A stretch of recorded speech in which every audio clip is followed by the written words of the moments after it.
My name is Elliot Imes. I'm Jeff. Check. I think we're on. Jeff. He'll give his mic on in a second, I'll talk. I'm a local musician in a couple bands around town, and very happy that Chris asked me to come do this, to talk to a friend of mine who's in a really wonderful band that some of you may be familiar with, some of you might not. Jeff is in a band called Modern Life is War, and Modern Life is War is from Marshalltown, Iowa. Anybody here been to Marshalltown? Know Marshalltown? It's a wonderful place, a wonderful little place. And it's we're here because Modern Life is War is one of the few bands from Iowa that has really kind of made a worldwide impression and footprint and known by a lot of people all around the world. And so that's what we're going to do. We're going to talk about what they, how they got there. Thank you. Nope, don't interrupt me again. Okay. And how that happened and where they're at now. So, hello, Jeff. How are you doing? I'm doing wonderful. What I wanted to actually start with was just give our audience a picture of Marshalltown, kind of what the town is like, how it influenced you and your bandmates, that kind of thing. Marshalltown is central Iowa. It's just an hour from here. It's not a suburb, you know, it's just a standalone small town.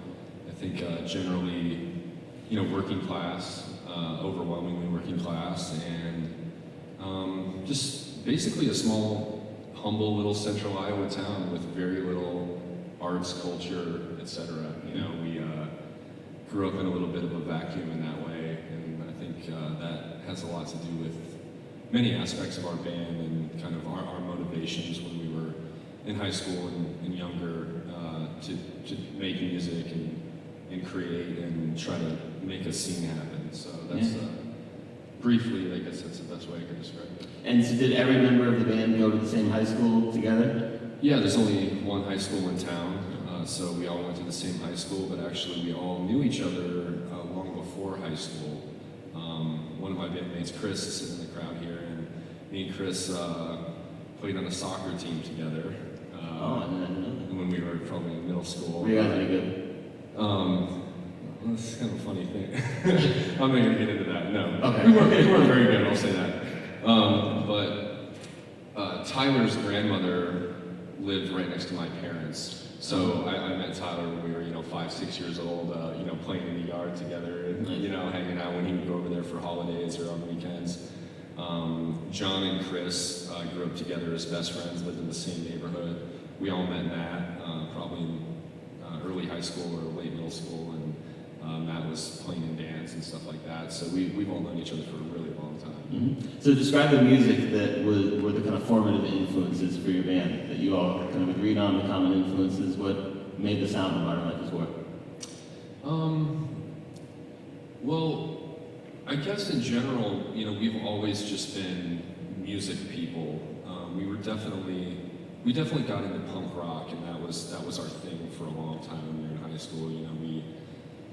That was the sound or kind of the message that we really were drawn to more than anything else.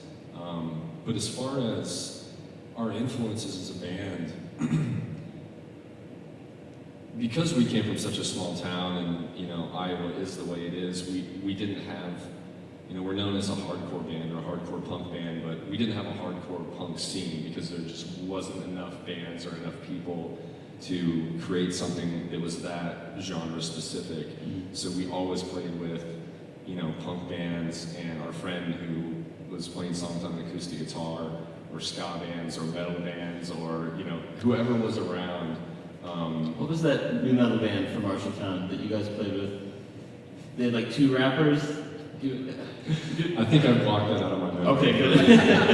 Fair enough. I should too. All right. So those were, so there's a lot of punk rock, there's a lot of hardcore, the things that were kind of the driving influences of the band. Yeah. The band started in 2001, 2001 we got together and started practicing, and then 2002 we actually, put out a record and stuff like that. and that was the first 7-inch. It was 2 songs.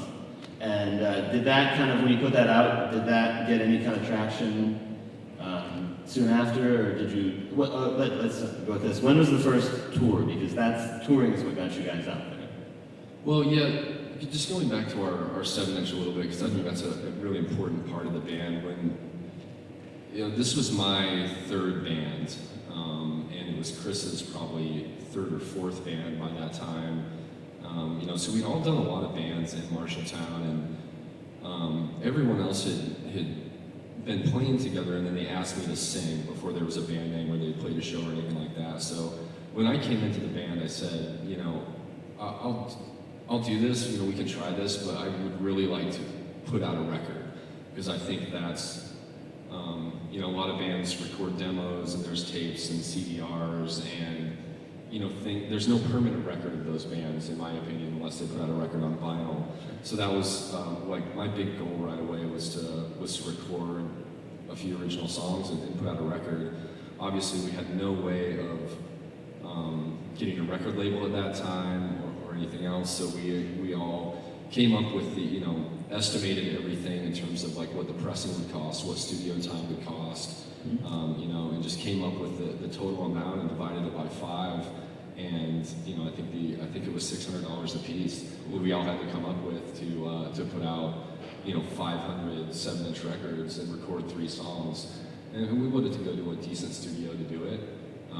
So that was a big part of the way we started, because we actually had our records done by our first show. I really wanted to hit the ground running in that way, where we played our first show, already had a record, and we're just trying to be taken seriously, I guess, as something more than just a local band, or something more than a band that's just going to play around Iowa and do demos and never really like get it together. So we just kind of started that way rather than like eventually getting to that. Yep, and that's an interesting idea, having a product immediately available, having something tangible immediately available for the crowd upon your first show, so that they'll know that music a little bit, and then we'll just go from there. I think that's probably one of the reasons, that's an early indicator of the work ethic that you guys had as a band, and the idea of what you could do. So I first became aware of you probably in early 2003. You guys, when did the first album, was called My Love, My Way? What month did that come out in 2003? Do you remember? I have no idea. Okay, it came out at some point, maybe early 2003, and in the summer 2003, I was on tour with a band from here, and we were in Tampa, Florida, and I saw a girl at the show there wearing a Modern Life is War shirt, and it blew my mind, because it was this other band from Iowa that, like, you guys had already been down there, and clearly it made some kind of impression on people. So was that one of the first, like, big national tours that you've gone on, Yeah, our first show I know was in April of 2002. We had test pressings for our record at that show. That show was in our drummer's parents' basement. That's the way to do it, folks. Yeah, Play in the parents' basement. and so we put out a record, and that very first summer as a band we did an East Coast tour. Okay. And that was booked in an interesting way, given the way tours are booked now, because it wasn't pre-internet, but it was very much pre social networking. Absolutely. The way that it is now. Like the network on the internet was just not set up like it is now. So we actually used a Maximum Rock and Roll publication called Book Your Own Fucking Life, and it was actually black and white newsprint magazine that they would put out that just had a name of a promoter, the city they lived in, and an address, and potentially a phone number and email, just depending on what information they wanted to give out. So I actually, put together like a form letter about, who we are, this is our band, and this is our 7-inch. If you're interested in like having us play in your city, please get in contact with us. Here's my phone number, here's my address. So I actually had people, write me back and or call me. I get a call from an unknown number, and then we would set up these shows, and some of them were, in a basement in Indiana playing to, 2 frat boys and like, a drunk girlfriend. It was very like, some of the shows were just so random and not worth playing, but then there were a lot of good things did happen on that first tour. Yeah. So I'd say one of the biggest early breaks for the band would be your affiliation with Death Wish Inc., which is a record label run by Jacob Bannon from Converge. And if anybody that doesn't know, Converge is probably the biggest hardcore band in the world. I think that's probably fair to say. I think. And so how did that association come about? Did you play out in Boston where they're from and meet those guys? Well, actually, prior to that, Converge played Harry Mary's or Safari Club. I don't know what it was called at the time. Yep, it was Harry Mary's in 2002, just about a block away Right from up the us. street, yeah. Yep. And so I had a copy of our 7-inch, so I came to that show and gave a 7-inch to Jake, and I don't know if he, kept it or listened to it or anything like that, but in my mind, that was like the first connection that we actually tried to make with them. Awesome. And then on our first tour, we played the Berwick, which was a warehouse basement in Boston, and I know that they actually came out to that show, and I remember talking to them a little bit, but they didn't seem to have interest in doing anything with us at the time. And so our first full length came out on a much smaller record label called Martyr Records, and which ended up actually folding, and then they sold that first record to Death Wish after. Yeah, so I don't want to get too complex with all the history of it, but once we had put out our first full length and done East Coast and West Coast tours, did our first European tour, probably went to Canada. At that point, Death Wish expressed interest, and that for us was sort of an ideal label to be on. Definitely, yeah. Death Wish was definitely coming into prominence at the time, and a lot of people in the hardcore community, I mean, all around the world, knew about Converge, and so they knew about the record label, and hence, I think when you guys got signed to that, then the attention really kind of started coming about for you. Is that right? Yeah. Yep. So then it would have been 2005 is when Witness came out, the album Witness, which is that probably still your guys' most beloved album? Is that fair to say? Yes. Okay. Witness is my favorite album of Modern Life is War, and I would encourage everybody to seek that album out and listen to it. It is 26 minutes of some of the most passionate, interesting, aggressive music you're ever going to hear in your life, and you guys did a really awesome job, and I just want to say that in front of people. Yeah. And a lot of other people agreed with me when that came out. Did it surprise you to see how well received that record was? Was it a weird feeling for you guys to have that kind of attention? Yeah, that record, just to give a little context to it, I think we were very excited about going out and becoming part of this hardcore scene nationally. When we went out and actually played the shows and saw the scene, I think we became a little bit disappointed in it for its lack of creativity. I think it was maybe a little too macho for us, a little too regimented. And I think, we put out our first full length, which is a much more straightforward record.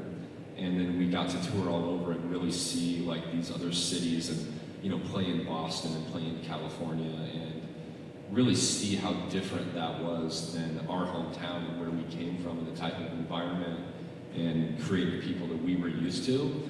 And I think, Witness in certain ways is sort of a reaction against that kind of codified, tough thing. Absolutely. So the band, I think started writing, when I say the band, I mean everyone, besides myself, started writing these really sort of interesting, Sort of slower, more meditative. more long-form songs that, weren't necessarily punk or hardcore in any sense besides the fact that they sort of had that tone and aggression, but musically in a lot of ways they just weren't that. And so, I went through a really frustrating time trying to figure out how, I don't have a traditionally good singing voice, so I went through a really tough period of time trying to figure out how I was going to put vocals to that record. And so when I went into the studio, I honestly thought that it was going to be a disaster, and I was expecting it to be actually embarrassing. Wow. And then, but I just, kind of tried to commit to it and do the best thing that I knew how to do to these songs that I didn't really know how to sing to. And it, then slowly, I don't think the reaction was immediate. Mm-hmm. It didn't feel that way to me. It felt like it slowly spread around. and people didn't immediately say, "Oh, this is a classic record," or "This is a masterpiece," or anything like that. And I'm not even saying that I necessarily think that's the case. That's for someone else to decide. But it was slow, but we didn't know when it first came out and people started hearing it that it was something special to a lot of people. Definitely. And a big part of that, the music, but also a big part of that, I think, one of the reasons so many young people have identified themselves with Run Life is War as being passionate fans. People have gotten Run Life is War tattoos. We have a lot of that going on, right? I think that'd be your lyrics. And your lyrics, we don't need to go on that for a long time, but have you heard that from people? People telling you that the lyrics that you've written positively affected their lives and made them think about stuff? Every show we play, someone comes up to me and, apologizes for saying it, first of all, which I think is unnecessary, but, I get those kind of compliments, and, people tell me the words have changed their life, and which is obviously a huge compliment and a huge honor, but I usually tell those people that, hey, you don't have to apologize or anything because I have those records in my life, which I think is universal. There's no musician who didn't have lyrics change his life or an album change his life. So it's cool to have the roles reversed and have me out in my bedroom and listening to my records and on stage, playing with my band and having the same impact on kids in the same way that other records have an impact on me. Mm-hmm. Very cool. The band then, late 2005, 2006, there were a couple member changes, right? A couple people left the band. Was it just due, obviously you don't need to tell personal details, but was it due to any kind of the band needing to be out on the road more? Did that cause any issues with people leaving? I think it took a toll on all of us. I mean, we were getting to the point where we were touring most of the year, where there were years where we would play over 200 shows a year. Be actually on the road for 7-8 months at a time, and you're making a living in the sense that there was you would come home and be able to pay your $250 in rent for the bedroom you rent in a house in Marshalltown, and buy groceries and put gas in your car, and then that might be it. That's it. So it was really living just very hand to mouth for long periods of time and working very hard on the road, never sleeping at home, and just and still playing DIY venues and basements, and there's no catering and there's no hotel. We're sleeping on apartment floors, and it was just. And I don't mean to make it like we didn't choose to do it or that it was bad, because we had a great time and it was a lot of fun. But after a certain amount of time, it takes a toll on you personally, and I think you start to crave some sort of normalcy in your life. I know in Chris's case, he fell in love and wanted to, didn't want to lose that. And when you're, how are you going to make that work when you're gone all year and you just met someone who could be the love of your life? So, I think it's just typical life stuff. I don't think it was anything, very out of the ordinary for any rock and roll band that goes through changes. So to fast forward a bit, we just got a few minutes left. You then signed a record deal with Equavision Records, which was even a step up from Death Wish Records. Put out an album called Midnight in America that was a bit of a departure because there were a couple new members. The writing was a little bit different. Your vocals were a little bit different, right? It wasn't as aggressive as the last record. I think is a fair statement. And did you feel at that point that the band was at the highest point that it had been when you put out that record, or did it not feel like you thought it was going to feel? We were really striving for that, to try to, attain some higher level of, just being able to live slightly more comfortably off the band, or do bigger tours, or have, better turnouts at shows, sell more records and stuff like that. It never felt like that. The band felt very different, having different members in the band, and the dynamic definitely changed. And we had a bigger record label, we had a bigger budget for the studio, but nothing really changed. I think that we were always as much success as we had. I always looked at us as underdogs and people who weren't going to get anything handed to them and just had to work our asses off constantly if we expected to just to be able to continue to create music. Mhm. And so, we were definitely striving for something more, but in a lot of ways, it felt like we always fell short of having the type of success that you can see longevity in your life and be able to sustain a lineup and sustain some sort of life outside of the band. And that's what we were always struggling towards, but in a lot of ways we never quite achieved that. Mhm. And that all probably contributed to the band breaking up very amicably in 2008. There was no, animosity. It didn't seem like. And a lot of people all around the world were very, very disappointed, myself included, when the band broke up. But to me, it always kind of felt like I bet they might do this again someday. And then in late 2012, I got a text from the singer from my band, and he was asking if you could use our practice kits, and I thought it was going to be for your DJ equipment. And it turned out that no, you're practicing vocals for the new Martin Luther King record, and I just fell out of my chair and was blown away. So that's great. So the band got back together and put out a record last year. That all came about just because you guys wanted to play together again? Yeah, my friend Chris here called me. We talk on the phone late at night on a pretty regular basis, and I think Chris had a few drinks, and he said, man, like, I know what your answer is going to be to this, but I really miss being on stage with you guys. I don't want to play in a band with anyone else, and I really want to play in a band. Would you consider doing a reunion? And I don't like nostalgia. I'm sort of against it. I want new bands. I want things to move forward. I want to create, and that's the most important aspect of it. It's not about resting on accomplishments of the past. And so I, thought about it for a minute. We talked about it for a while, and I told him that, if we get all the original guys on board and everyone agrees that the first thing we do is go down to the basement and write an album, and we all deem that album worthy of our band name, and our fans that have supported us so much, then at that point we can record that record and play shows. But if we can't do that, then I don't want to just go play the old songs and be in nostalgia. Have a ceremonial thing, where there's nothing new and you're not offering anything to the people who are there, as far as the way you feel today or your current creativity. So, which is something we could say about a couple hardcore bands. There is a lot of that kind of coming back and cashing in and just resting on some sort of legacy, and I just kind of don't believe in that. So that's why we put out a new record. Yeah, and I think that would be something to end on, is one of the admirable thing about your band is that it's been always, it's not a mission to make money, it's not a mission to be on the cover of magazines, it's been a mission to be creative with your friends and do something that can positively affect people. Yeah, absolutely.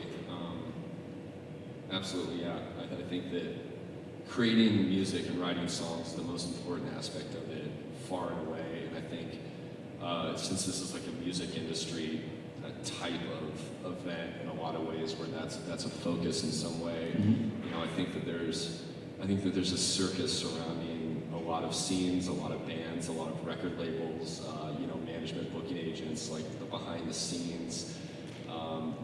The images, the videos, there's so much going on, and I think that, we've always just really tried to focus on the songs, the sound, the lyrics, and I think that, along with our work ethic, that's been our key to success. It really hasn't had anything to do with making the right moves or knowing the right people. It was just, write music that's coming from you, and that you're not trying to copy someone. It's coming from you, it's coming from your hometown, it's coming from your friends that you've known most of your life, and it's coming from an honest place. And then once you write that music that you believe in, you hit the road and you work your ass off, and hopefully things work out in some sense, and they have. So for that, I'm just very grateful and very humbled by everyone who's bought a record or come out to a show. It's been the most important thing in my life. So it's been amazing. All right. Well, I think that's all we have time for.